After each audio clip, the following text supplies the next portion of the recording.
오고 가는 언제 매일 여의도는 전쟁 중 Talk to me.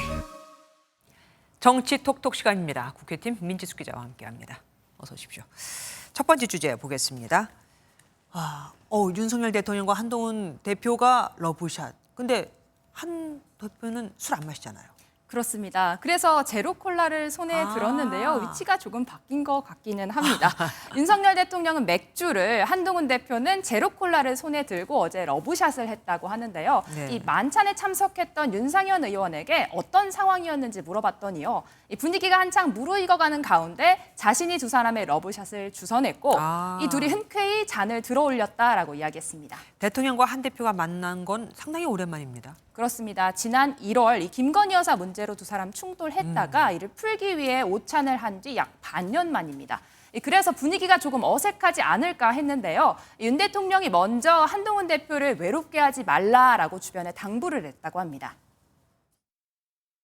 당대표가 외롭지 않도록 좀 잘 좀 보좌를 하고 같이 늘 함께 하도록 그런 주문을 많이 했습니다. 밥도 같이 먹고 술도 같이 마시고 상가에 갈 때도 같이 가야 된다. 네, 이런 덕담에 한동훈 대표가 대통령을 중심으로 뭉치자라고 화답을 했다 하는데요. 다만 최혜병 특검법과 같은 민감한 현안에 대한 이야기를 나오지 않았다고 하는데 만찬 분위기처럼 당정 관계가 훈풍이 불지는 조금 더 지켜봐야 할 것 같습니다. 예, 국회 소식으로 넘어가 보겠습니다. 이틀 뒤 이어진 이진숙 방통위원장 후보자 청문회. 여기서 또 신경전이 계속됐죠. 이번엔 종이 2장이 문제였습니다. 이진숙 후보자가 과거 자신이 MBC 직원들을 사찰했다라는 의혹에 대해 반박하는 설명 자료를 양손에 들어 올렸는데요. 이때부터 불꽃이 튀었습니다. 콩밥, 쥐밥 이런 모든 직원들이 사찰당하고 프로그램에 들어가면 모든 걸 다 회사에서 볼 수 있다고 얘기를 했어요. 콩밥, 쥐튀김, 조인트, 제철 음식을 잠깐만요. 조각조각 씹어봅시다. 이윤기 위원님 죄송합니다. 잠깐 질의 중단하시고 이거 주세요. 그거 내리십시오. 아니 지금 피켓 투쟁 하십니까? 네, 보신 것처럼 최민희 위원장은 이 청문회장에서 처음 보는 피켓 시위다 이렇게 문제 제기를 했고요. 네. 이진숙 후보자는 그저 자료일 뿐이다라며 물러서지 않으면서 신경전이 더 고조됐습니다. 그 행태에 대해서 사과하십시오. 저는 관련 자료를 제시했을 뿐입니다. 관련 자료 제시 방법을 알려드렸잖아요. 여당 다음부터는 간사에게 그러면 요렇게 여당 한 장으로 간사에게 드리겠습니다. 내리십시오.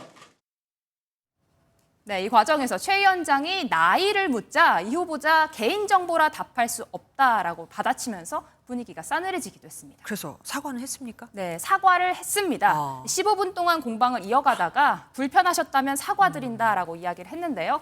하지만 1시간이 채 지나지 않아서 이 후보자 기자 시절 선후배 사이였던 민주당 의원과 눈싸움을 벌이는 장면이 포착됐습니다.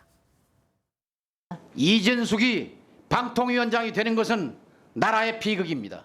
한국의 괴벨스를 우리는 앞으로 보게 될 것입니다.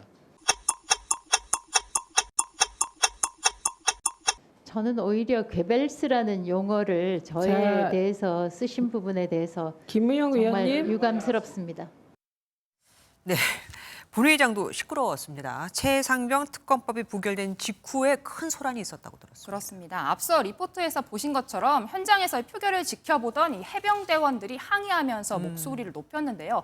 이를 수차례 중단시키던 우원식 국회의장, 여당 의원들의 이 한마디에 결국 폭발했습니다. 나가고 있잖아요. 나가고 있는데 무슨 개판이야, 개판은.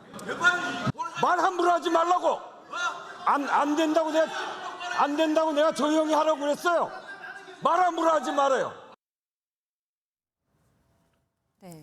극한 대치 중인 여야 주말 내내 방송 4법을 두고 무제한 토론으로 극한 대치를 이어갈 예정입니다. 더 들어서는 안 되겠습니다. 지금까지 민지숙 기자와 함께했습니다. 고맙습니다.